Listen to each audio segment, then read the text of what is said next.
Bienvenidos. Siguen en el centro del debate las objeciones que presentó el gobierno del presidente Duque a la ley estatutaria de la JEP. Vamos directo al punto. Dos extremos, dos posturas políticas muy distintas. El ex candidato presidencial o candidato presidencial del Centro Democrático, Rafael Nieto. Bienvenido, doctor Nieto. Juan, muy buenas tardes. Y el senador del Polo Democrático, Wilson Arias. Posiciones muy distintas, opiniones divergentes.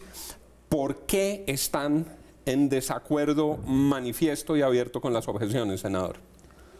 Porque creo que desarrolla una táctica de obstruccionismo a la JEP. Porque creo que nos deja muy mal parado frente a la comunidad internacional. No te olvides que no solamente el fiscal de la Corte Penal Internacional, Naciones Unidas, y en lo económico, ahora escuché otra parte del programa, la Lagarde, la directora del Fondo Monetario, dice no solamente el multilateralismo político, sino también económico, ha insistido en que le demos curso al proceso de paz y muy especialmente a la JEP. Y porque finalmente creo que alienta algo que en su época tuvo furor, el choque de trenes. Es evidente que hay un contrasentido de las objeciones, casi que explícitamente un vis a vis a cuatro temas muy importantes que ha planteado la JEP, de modo que creo que son razones suficientes para manifestarnos en contra de esas objeciones. Doctor Nieto, el apoyo a la decisión del presidente, ¿por qué? Porque la facultad de objetar por inconveniencia un proyecto de ley es propia de las funciones constitucionales del presidente de la República y una expresión del sistema de división y equilibrio y de frenos y contrapesos de la democracia. Las objeciones presidenciales están pensadas para que el Ejecutivo participe en el ejercicio de la creación de las leyes. Vienen del Congreso, pero pasan al estudio de la Presidencia, que puede objetarlas o no, y si no las objeta, sanciona y promulga. Pero si las objeta, que es su derecho, es constitucional, se devuelven al Congreso para estudiarlo. Como la ley estatutaria tiene control constitucional previo, las objeciones del presidente en estos casos concretos, como el de la JEP, no puede ser el de objetar por inconstitucionalidad, pero le cabe la posibilidad de objetar por inconveniencia. Y eso no solamente es respetuoso de la Constitución, sino que es parte del sistema democrático y, por supuesto, el ejercicio de esa función constitucional no se puede interpretar de ninguna manera como un choque de trenes. Es un torpedo a la paz y les pregunto a los dos, ¿por qué ustedes dicen que no? ¿Por qué ustedes dicen que sí? Lo primero que hay que decir es que paz en Colombia no hay. Aquí hay una situación de un pacto con uno de los grupos armados organizados, con enormes dificultades en la implementación de ese pacto, que no tiene alrededor de sí un consenso nacional, sino que tiene un problema de legitimidad y ciertamente es divisivo al interior de la sociedad colombiana. Hay quienes dicen que la propuesta del presidente Duque rompe la unidad nacional. No, en este tema no hay unidad nacional. No la hubo con ocasión del plebiscito que se inventó el presidente Santos, cuyas reglas de juego cambió el presidente Santos para beneficiar el sí, que le metió toda la maquinaria y toda la publicidad a favor del sí y sin embargo perdió. Esa expresión democrática, la del no, no fue respetada. La gente del Polo pasó agachada y apoyó la posición del presidente y de ahí en adelante no ha habido un consenso sobre este punto. El presidente Duque tenía una de dos posibilidades: o satisfacía las preocupaciones de quienes no eran sus electores y perdieron el plebiscito, o satisfacía su posición de campaña, que tenía un respaldo electoral, la gente votó por eso, y además a quienes ganaron el plebiscito. Eran las dos opciones. ¿Por qué es un torpedo a la paz?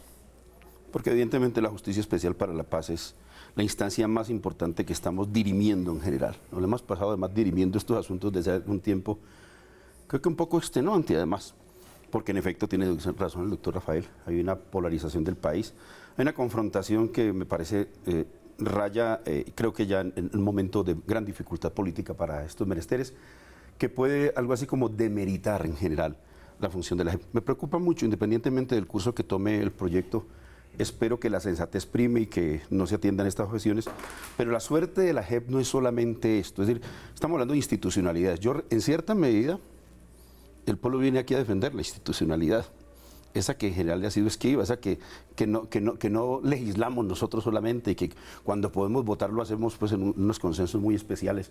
Nos han visto que hay siempre votando en contra. Tú compartiste conmigo el Congreso de la República de nuestra conducta, pero en tratándose de este asunto creo que debería haber de verdad una unidad nacional. Pienso que no se está propiciando, creo que mira lo que acaba de ocurrir. El sabotaje a la JEP a partir del señalamiento de que la JEP está algo así como arrodillada a Santrich en el tema de Bermeo. Ahí sale el fiscal a decir, no encuentro pruebas, no puedo vincular a este fiscal con Santrich, pero el daño está hecho no solamente ni tanto. La suerte de Santrich pues tendrá que resolverla él con sus abogados. Pero me preocupa más ese ambiente enrarecido en relación con la JEP, que, insisto, desde luego que estamos reeditando choques de trenes, es casi que a la letra. No necesita uno leer entre líneas. Es explícita la manifestación del presidente contra lo que dijo la sentencia reciente de la Corte, en 4 puntos, además de todo el mundo lo está discutiendo. Y me disculpan, pero hay bastante cuestionamiento a propósito de que se pueda presentar como objeción de inconveniencia lo que realmente debió tramitarse como una objeción de constitucionalidad. Sobre esto, pues ya creo que en este escaso día se ha producido ya alguna literatura al respecto. Hay quienes inclusive señalan que como el gobierno ha tenido en general el control de legalidad, el gobierno de un Estado que se ha comprometido con un proceso de paz, ha tenido el control de conveniencia del proyecto, mal puede posteriormente presentar objeciones de conveniencia por esa razón. Y no son cualquier jurista lo que lo están diciendo. Entre otras cosas, el procurador concurre con una tesis muy similar. En sus propias palabras, el procurador está diciendo, hay choque de trenes manifiesto precisamente en ese hecho. ¿Qué va a pasar en el Congreso?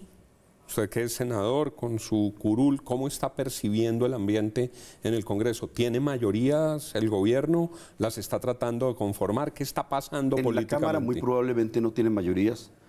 En el Senado podría confirmarlas. Pero antes de entrar a la CEP, me entero de una noticia de Darcy Quinn, con nombres propios funcionarios del gobierno ofreciendo mermelada en el Congreso de la República a fin de tener 2 propósitos. Uno, mejores condiciones para el plan de desarrollo, y 2, este tema de la JEP.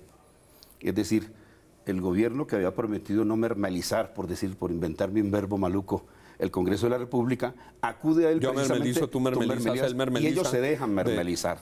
Y entonces tenemos una situación, es que la correlación de fuerzas no se va a adquirir por la vía del debate político, sino por la vía de mermelizarse, para utilizar nuestro verbo. Mermelización y ambiente en el Congreso, ¿cómo la percibe usted, doctor Nieto?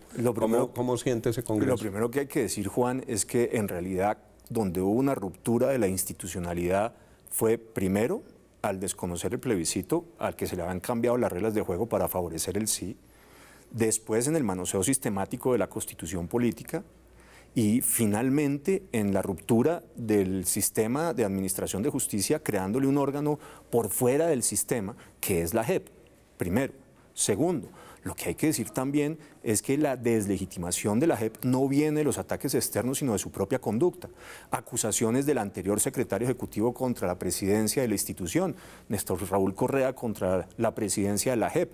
Acusaciones de clientelismo y burocracia, $100 millones de presupuesto anual y apenas 5 procesos que ni siquiera es que se hayan concretado, sino que apenas están avanzando. Ahora acusaciones de corrupción. Tiene todos los males del sistema de administración de justicia colombianos en una institución que acaba de nacer a un costo altísimo. Contratistas, parientes de la presidente de la jurisdicción. Es decir, aquí lo que tenemos es realmente una institución que está dedicada ella solita a desprestigiarse.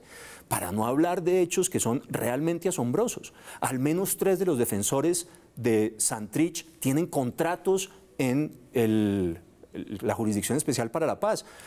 Me han incluso sostenido que esos contratos son para la defensa de Santrich, es decir, la misma jurisdicción le pagaría la defensa a quienes están investigando. Eso francamente me parece que no tiene ningún sentido.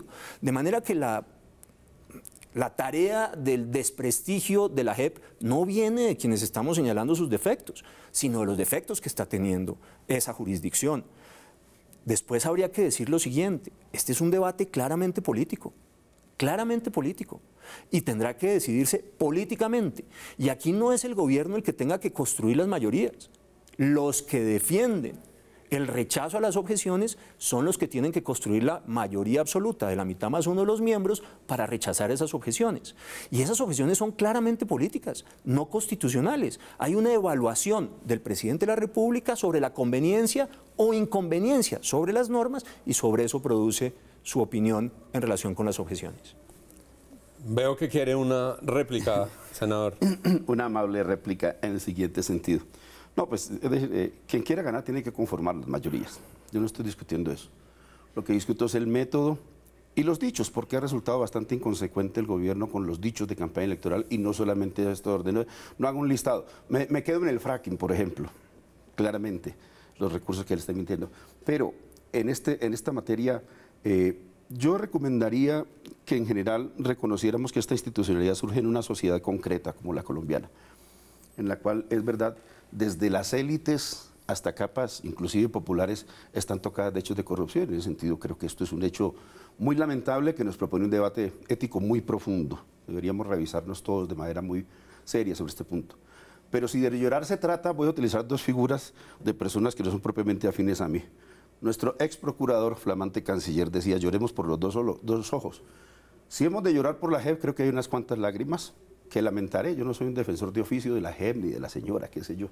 Habrá que revisarla y esculcarla muy bien, me parece adecuado. Ojalá hagamos control político suficiente al respecto y me ofrezco para ello. Pero los lagrimones vienen, por ejemplo, por la Fiscalía. Yo diría que si se trata de retratar esto y de impugnar una institución para que desaparezca o se menoscabe en razón de ello, pues tendríamos que haber borrado de la faz de la tierra la Fiscalía con fiscal a bordo y todo. Es que el fiscal nombró al fiscal anticorrupción colombiano que hoy está detenido en los Estados Unidos, de modo que podríamos hacer una especie de una sarta, una especie de retahíla en relación con ese tema, y creo que no avanzamos mucho. Lo que creo que es constatable es que se han armado montajes para demeritar a la JEP, y eso es lo que yo señalo como me parece muy riesgoso. Los lunares, las pifias que tenga, creo que estamos llamados todos a controlarla y no les correremos, digamos, ¿no? el sentido al control. Pero mi invitación, fíjese usted, sí es a que defendamos esa institucionalidad y también, porque lo voy a señalar como lo siento, creo que ese equilibrio de poder es tan frágil de las ramas del poder público, tú lo sabes, en un estado presidencialista como el nuestro. Mire, estamos haciendo uso de un instrumento por esencia presidencialista, la objeción, en este caso tan mal traída a mi criterio. Creo que lo estamos defendiendo, digamos, esa institucionalidad, yo diría casi que de una perspectiva autoritaria, que sigo viéndola, Juan. Yo siento algo así como los ecos de los choques de trenes de otro expresidente autoritario que, casi que precisamente una de las consecuencias de ese ejercicio autoritario de la presidencia, conduce hoy cada vez más peligrosamente de choque de trenes. Hay momentos en los cuales lo que está en juego es un proceso de paz para nuestros hijos. Y de acuerdo, esto no es una paz, ni es una paz perfecta. Sabe que yo coincido con quienes han dicho que esto es una paz muy chiquita. Yo tengo grandes críticas al proceso de La Habana, pero no puedo por mezquindad, digamos, renegar de lo que la sociedad ha venido construyendo. Creo que deberíamos todos intentar fortalecerlo. Aquí en Al Punto el tiempo vuela. Me pedía la palabra para que podamos cerrar el programa. Muy rápidamente, a mí no deja de parecerme paradójico este ejercicio de defensa de la institucionalidad, cuando lo que rompió la institucionalidad fue precisamente la JEP. Y ahí todo el mundo pasó agachado. La JEP es un absceso en el sistema de administración de justicia de Colombia y le rompió el espinazo a la rama judicial. Eso estaba bastante claro en el sistema de elección de los jueces, en la designación, en la ausencia de controles, etcétera, etcétera, etcétera. Primero. Segundo, yo creo que hay que recordar, volver a recordar, que no se puede decir que aquí hay un proceso autoritario cuando un presidente cumple una función estrictamente constitucional, que es la posibilidad de objetar, con una doble legitimidad, la legitimidad que le da el triunfo del no en el plebiscito, por un lado, y la legitimidad que tiene que en su propuesta de campaña él dijo que había que hacerle unas modificaciones a la JEP, y eso tuvo un respaldo popular. Mal puede decirse de eso, que es claramente de origen democrático y que le da legitimidad, que es un proceso autoritario. Y yo agregaría, autoritario fue el presidente Santos, cuando terminó objetando un acto constitucional ya aprobado en el Congreso de la República, porque el resultado final de la conciliación no le gustó, que fue lo que sí ocurrió con ocasión de la última reforma de la justicia fallida. Y ahí todo el mundo pasó agachado. Aquí no estamos en ese ejercicio de ruptura y de invento de unas nuevas facultades que no tiene el presidente. Estamos ejerciendo una facultad presidencial con pleno respeto a la institucionalidad. Se nos ha agotado el tiempo. 15 segundos. No, se trata de unos acuerdos rubricados por el Estado colombiano que no por un solo gobierno. Los acuerdos segundos, con las nos vamos FARC, a pasar. los acuerdos con las FARC no son acuerdos de Estado, son acuerdos de gobierno. Lo que termina siendo de Estado es la reforma constitucional que lo lleva a la Constitución. Pues claro hay que tener cuidado. Pretender que un presidente, cuando firma un acuerdo con una guerrilla, está haciendo un acuerdo de Estado constitucional y no que hace corresponde parte integrado además al en rango de estricto derecho a lo constitucionalidad. que es. Gracias, Este Rafael. es nuestro Gracias, Wilson. abrebocas frente a lo que va a ocurrir en el Congreso. Nuestro compromiso es que puedan ustedes escuchar así, puntualmente, al punto, las dos posiciones que van a estar liderando esta deliberación, este debate. Sigan con Red Más Noticias y recuerden, conocer las noticias es bueno, entenderlas es mejor. Feliz noche para todos. Muchas gracias a nuestros invitados. Muchas gracias, Juan. Igual, Muchas gracias, Rafael, Wilson. gracias. Muchas gracias.